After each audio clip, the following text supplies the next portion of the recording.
This chapter is all about health and safety in the work environment. In this segment, we will discuss the basic facts about the Occupational Safety and Health Act and administration, discuss how to minimize unsafe acts by employees, talk about how to deal with important occupational health problems, and look at the supervisor's role in safety. The Occupational Safety and Health Act was passed in 1970 to preserve the nation's human resources by assuring as much as possible that every worker has a safe and healthy working condition. The Occupational Safety and Health Administration, or OSHA, held within the Department of Labor, administers the Act, sets and enforces the safety and health standards, and has inspectors working out of branch offices throughout the country to ensure compliance. One of the main things OSHA does is to create general industry, maritime, and construction standards, as well as other regulations and procedures that different industries must follow to ensure the safety of their employees and customers. Here is an example of a general construction standard for guardrails. As you can see, the standard notes a minimum height as well as other installation requirements. OSHA also requires most employers to maintain records of any workplace injuries. Under OSHA, employers with 11 or more employees must maintain records of and report occupational illnesses and injuries. An occupational illness is any abnormal condition or disorder caused by exposure to environmental factors associated with employment. This flowchart helps organizations decide when an accident must be reported to OSHA. For example, if an accident results in a death, an illness, or a restriction of work motion, it must be reported to OSHA. But if the accident only involves minor first aid, then it does not need to be reported. Not only does OSHA require reporting and record keeping, but they also do on-site inspections. Inspections are decided based on a priority list. First on this list are the situations of imminent danger, and OSHA conducts an inspection within 24 hours for these situations. Second are catastrophes, fatalities, and accidents that have already occurred, and OSHA responds within 3 working days. Third are valid employee complaints of an alleged violation of standards, and for situations that are non-serious, OSHA responds within 20 working days. Complaints such as these are filed in writing by a worker or a union. Next are periodic special emphasis inspections aimed at high-hazard industries, occupations, or substances. And last are random inspections or re-inspections. Penalties on average can range from $5,000 up to $70,000 for willful or repeated serious violations, although in practice the penalties can be far higher based on the violation. There are 3 main causes of workplace accidents: chance occurrences, unsafe conditions, and unsafe acts.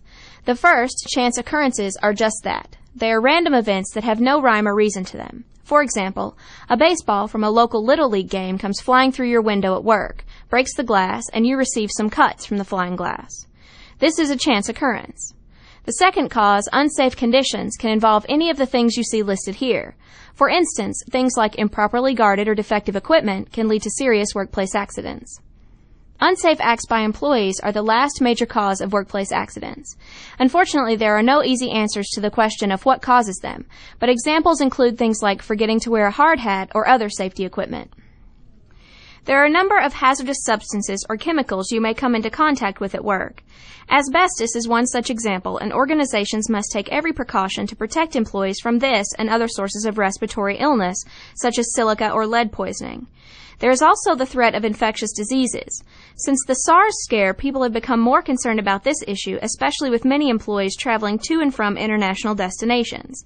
Obviously, employers must make provisions for ensuring that a returning employee does not inadvertently infect colleagues. There are also a number of other issues employers need to be aware of in relation to health and safety, ranging from job stress to violence at work. Job stress can cause a number of problems at work, such as poor work performance and lower job satisfaction. Reducing job stress can range from getting more sleep and eating better to negotiating with your boss for realistic deadlines on important projects. When severe job stress is not dealt with, it can lead to burnout. Burnout is the total depletion of physical and mental resources caused by excessive striving to reach an unrealistic work-related goal. Some suggestions for alleviating burnout include getting away from it all periodically and reassessing your goals. A third issue concerns computer-related health problems such as eye strain, neck and back pain, or carpal tunnel syndrome. The National Institute for Occupational Safety and Health, or NIOSH, has several recommendations that organizations can implement to reduce computer-related problems and minimize employee concerns. AIDS is another issue we have discussed previously. While AIDS is definitely a workplace hazard employers need to be aware of, under ADA they cannot subject an employee with AIDS to discriminatory treatment. Workplace smoking is becoming an area of serious concern for employees and employers. Smokers have significantly greater risk of occupational accidents and higher absenteeism rates than non-smokers. They also increase the cost of health and fire insurance. In response to this, many organizations are starting smoking cessation programs or even going so far as refusing to hire smokers. Violence at work is the last issue we will discuss here. In the last few decades, organizations have seen a dramatic increase in the number of violent incidents occurring on the job. From the highly publicized office shootings to the lesser discussed issue of workplace robbery, organizations need to do their best to reduce violence at work.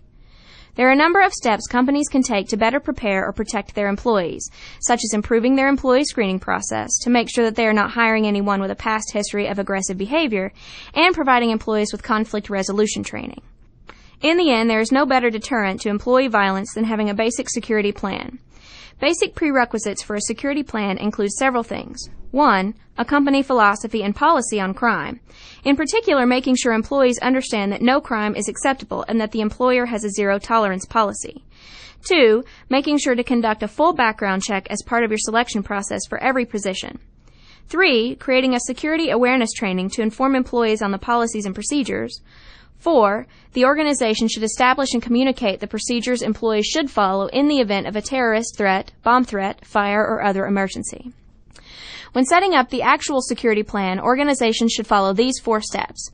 Analyze the current level of risk, and then install mechanical, natural, and organizational security systems.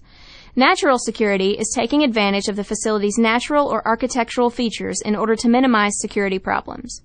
Mechanical security is the utilization of security systems such as locks, intrusion alarms, access control systems, and surveillance systems. Lastly, organizational security is using good management to improve safety. In other words, if you have good managers that treat employees with respect and dignity, then many health and safety issues can be avoided completely. In today's lesson, we have discussed the basics of workplace health and safety and how organizations can help to create a safe environment for their employees. Now it is time to apply what you have learned.